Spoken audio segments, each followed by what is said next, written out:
Africa's endowment is overblown. When Africa is invoked, a few things come to mind: mineral resources, poverty, and wildlife. Lions, elephants, you know. However, Africa may not be as endowed as you might think. You see, a few factors make a country or region lucrative for investment and talent. These aren't limited to political stability and security, strong economic fundamentals, legal and regulatory environment, high quality infrastructure, talent and labor quality, investment incentives, strategic location and openness, finally, quality of life. For the record, Black Africa does not include any of the 8 categories already mentioned. First, Africa isn't being exploited in the context of human capital flight or brain drain. I don't see Microsoft, Tesla, or Tencent going to Africa to secure top human brains. Why? Because Africa doesn't have the brain. Second, Africa doesn't have the purchasing power. Most Africans make less than $10 per day, which is 10 to 25 times less than in Europe, North America, Australia, Japan, and South Korea, and several times less than the rest of the world. Third, it doesn't have manufacturing capacity. It can't be exploited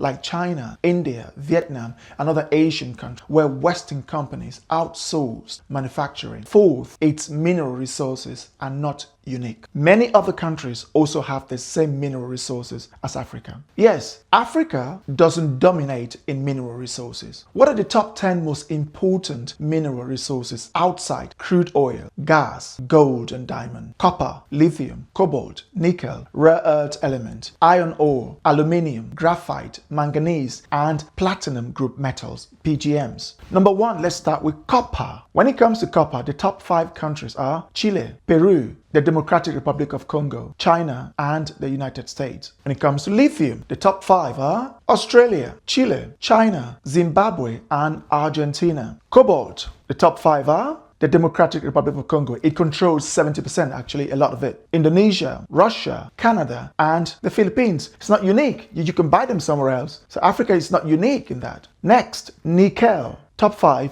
Indonesia, Philippines, Russia, New Caledonia, and Australia. On rare earth elements, China dominates the world, then the United States, Myanmar, Australia, and Thailand. On iron ore, Australia, Brazil, China, India, and Russia. Then we move on to aluminium. You have China number 1, India, Russia, Canada, and the UAE. Then graphite. The top 5 countries are China, Madagascar, Mozambique, Brazil, and South Korea. Then we have manganese, South Africa, Gabon, Australia, China, and Ghana. And finally, we have platinum group metals, PGMs, South Africa, Russia, Zimbabwe, Canada, and the US. Every country has something. Africa isn't unique in that regard. Now, let's add crude oil and gas to the list. Venezuela, Saudi Arabia, Iran, Canada, and Iraq each have more crude oil reserve than the whole of Africa. With approximately 126 billion barrels in Africa's reserve, Venezuela alone has 303 billion, Saudi Arabia 267 billion, Iran 208 billion, Canada 163 billion, Iraq 145 billion. And the infrastructures in these countries is far superior and more accessible to the world and top buyers than anything Africa has to offer. Regarding natural gas, Russia, Iran, and Qatar each have more reserves than the whole of Africa combined. Russia has 1.68 billion, Iran 1.18 billion, and Qatar 850 million. Africa's largest reserve is in Nigeria at 186 million, followed by Algeria at 159 million. However, I don't consider North African Arabs in my talks about Africa. They are not Black Africa. Still, even if Algeria were included in the list, Russia, Iran, and Qatar would each still have more than the whole of Africa.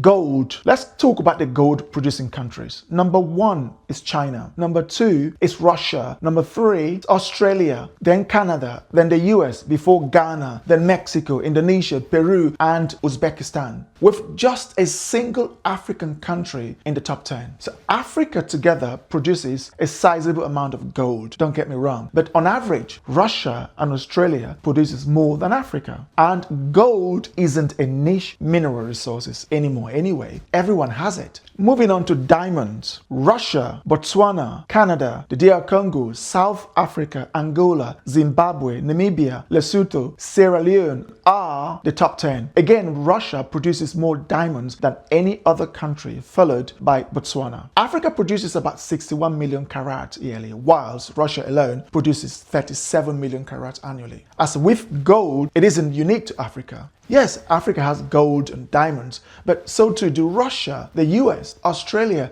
and others. Moving on to what Africa is known about, like bushes, rainforest, jungle. When you hear about Africa's rainforest, it only covers 6 countries: the Democratic Republic of Congo, Gabon, the Republic of Congo, Cameroon, the Central African Republic, and Equatorial Guinea. Only Brazil's share of the Amazon is bigger than Africa's rainforest all put together. Africa's topography is dominated by vast high plateaus, escarpment, highlands, the Great Rift Valley, expansive savannas, desert, narrow coastal plains, and the rainforest mentioned earlier. The rainforest is the least. The picture is beginning to clear, isn't it? Africa lacks the brain power or talent, purchasing power, security, stability, transparency, infrastructure, and quality of life. The burden on Africa is too much for it to bear. But there is one area where Africa could exploit to become the world's largest food producer and eradicate hunger forever. It has 874 million hectares of arable land, more than Europe and North America combined, and probably more than South America added onto that list. Yet 65% of it is still uncultivated, which is why they are starving. Even the 35% cultivated, if properly done and scaled, would be enough to feed the continent 3 times over. Since I could think, the timber of my birth country somewhere in Central Africa has been sold to Westerners, not exploited, but sold fair and square. You'd see all these massive trucks transporting these timbers to the seaport. So I ask, where has the revenue from these timbers gone? The black African leaders have siphoned all of them to their families and fleeting enjoyment, whilst the masses suffer. Where are all the revenues from gold, diamonds, crude oil, gas, and countless other mineral resources? Africa's mineral resources have been sold, not stolen. I repeat, not exploited. We were paid, but where has the money gone? Black Africans, if you want to blame someone, blame yourselves. Nigeria has earned over 1 trillion in crude oil revenue since the 70s. Between 2002 and 2013 alone, Angola received an estimated $450 billion in oil income. Botswana, Gabon, Ghana, DR Congo, and many black African countries have earned billions of dollars in revenue from mineral resources. Where did they invest those funds? We have seen how the Gulf countries have used their mineral resources revenue. Africa has only itself to blame and no one else. The same people who bought our mineral resources also bought the Gulf countries' mineral resources. We took ours to the nightclub, whilst the GCC countries invited the whites to build and manage their infrastructure and economies. If you think we're wrong, if you think we missed anything, please leave them in the comment section below. And also, don't forget to like, share, and subscribe. Thanks for watching.